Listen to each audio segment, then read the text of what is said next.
c'est pour répondre, pas répondre, mais c'est pour Oui, voilà. apporter aussi mon point de vue par rapport à ta dernière intervention, du fait d'être un peu méfiant par rapport à la vaccination. C'est vrai qu'au Togo, on manque d'informations. On manque d'informations, nous l'avons dit au départ, il n'y a pas eu véritablement une campagne de vaccination. On n'a pas informé les gens sur les vaccins, les différents types de vaccins. Et voilà, au jour le jour, il n'y a pas un suivi aujourd'hui sur ceux qui sont vaccinés, les risques ou bien les effets ou les maladies, ou bien voilà, on manque de tout ça. Mais il faut savoir que dans la sous-région, nous ne sommes pas les seuls à avoir bénéficié des dons de COVAX. Il y a le Ghana aussi, il y a le Sénégal, il y a le Bénin aussi qui en a eu. Oui, Donc, oui. en tout, il y a 200 États dans le monde, 200 États dans le monde qui ont bénéficié de COVAX et qui ont tous reçu de l'AstraZeneca. Donc, même si chez nous, il n'y a pas cette étude, ce suivi qui permet de faire le point là-dessus, nos pays, par exemple, je me suis renseigné un peu sur le Sénégal. Le Sénégal fait ce travail-là qui fait qu'aujourd'hui, au Sénégal, on a détecté beaucoup de cas de personnes qui ont fait des réactions pas totalement correctes par rapport à l'AstraZeneca. Je me suis intéressé un peu au Ghana. Au Ghana, ça va. Le Ghana produit des résultats, mais le bénéfice-risque est quand même assez en faveur d'aller se vacciner, sauf notre compatriote Foussena qui est décédé suite à la vaccination.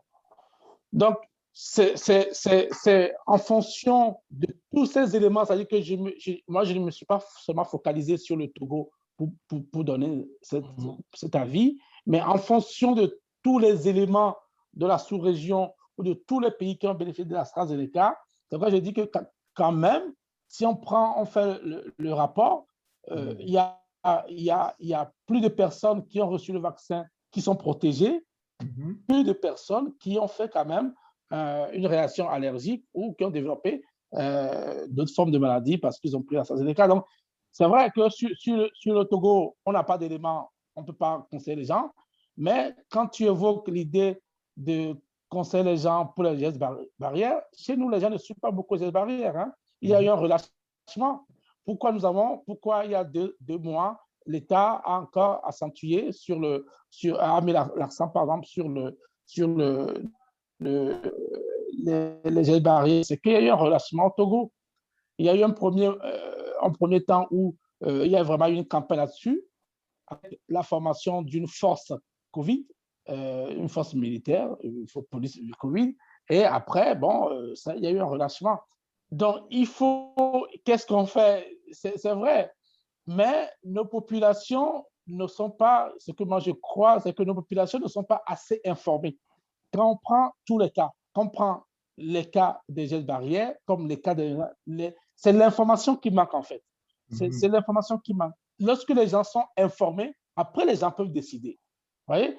Nous, aujourd'hui, on est informés, donc on peut. Moi dans mon cas personnel, pour l'instant, je ne me suis pas encore vacciné. Et je n'ai pas, sincèrement, je n'ai pas l'intention de me faire vacciner. Parce que aujourd'hui, je sais qu'il y a beaucoup d'informations qui manquent sur le vaccin et sur les effets secondaires des vaccins. Parce que je suis informé. Voilà, je suis informé. J'ai des discussions avec certains amis aussi qui me disent, pour l'instant, François, bon, si je me réserve, voilà. Mais par contre, je fais beaucoup attention aux gestes barrières. Je sors très peu, j'ai très peu de contact avec l'extérieur. Et voilà. Donc, tout ça parce que j'ai l'information. Donc, ce que moi je préconise, c'est beaucoup au Togo aider les gens à se former. Je ne sais pas comment on peut le faire, mais il faut que les gens soient informés. Les gens sont informés de tout. Une fois que les gens sont informés de tout, après ils ont le choix. Ils peuvent choisir ce qu'ils veulent en toute connaissance de cause. Okay. Donc, je suis d'accord avec toi en disant oui, tant qu'on n'a pas l'information, il ne faut pas les conseiller de le faire.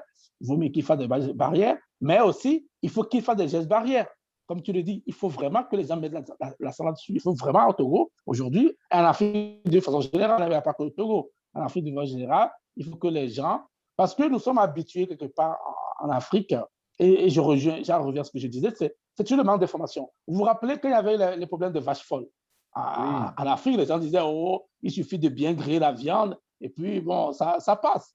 Tu vois? Donc, en fait, le problème, c'est que nos populations, comme il manque de l'instruction, il manque de l'information, il manque de la pédagogie, les gens prennent les choses à la légère. C'est que, bon, bof, quoi. Voilà, ça c'est en fait le propre dans nos pays où les gens prennent les choses à la légère parce que les gens manquent d'informations. Voilà, c'est ça, on banalise. Ouais. D'accord, d'accord. Bon, mais parfait. Je pense qu'on a fait le tour de la question, en tout cas du sujet d'aujourd'hui. Hein. S'il y a d'autres questions.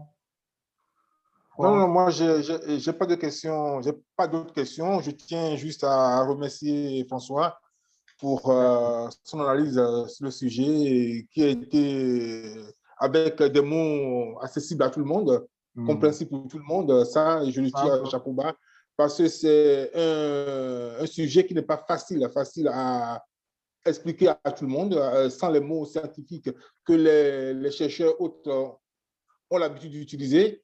Mais là, il a quand même su le faire. Voilà. Je crois que c'est le principe que nous devons adopter dans toutes nos démarches à venir, parce que surtout si nous voulons nous adresser à nos populations. Moi, il y a quelque chose que j'apprécie beaucoup chez les Sénégalais, c'est qu'ils utilisent beaucoup leur langue dans tout ce qu'ils font. Et, par exemple, ce n'est pas pour rien que le jeune là, Sonko a beaucoup de succès. Moi, je l'ai déjà vu expliquer et même les problèmes de fiscalité, d'évasion fiscale, oui. D'évasion fiscale. Parce que il a fait l'ENA et c'est un espèce des impôts. Et j'ai été admiratif comment il a pu trouver des mots pour expliquer ça à une population. Voilà, l'impact de l'évasion fiscale sur le pays. Donc, il faut qu'on adopte ce principe de pouvoir ramener le débat de façon terre à terre à la compréhension de tout le monde. C'est ce qu'il faut faire. Exactement. Et merci pour ta contribution. Coco, tu veux rajouter quelque chose?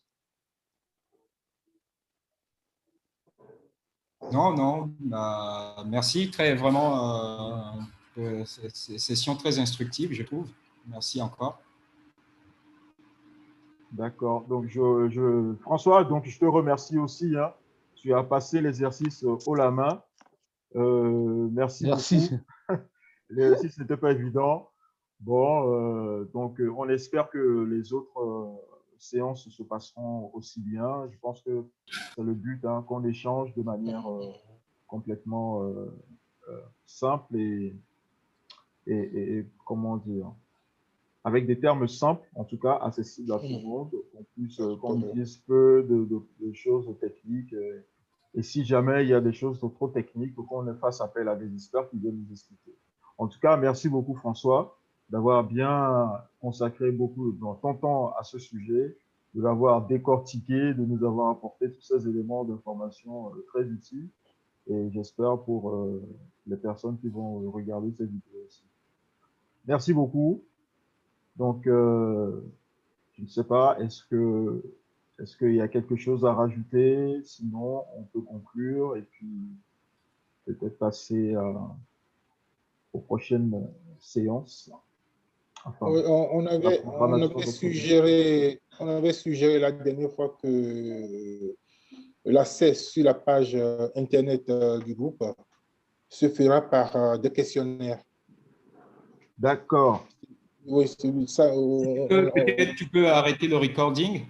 Oui, ça, voilà. Ouais, attends.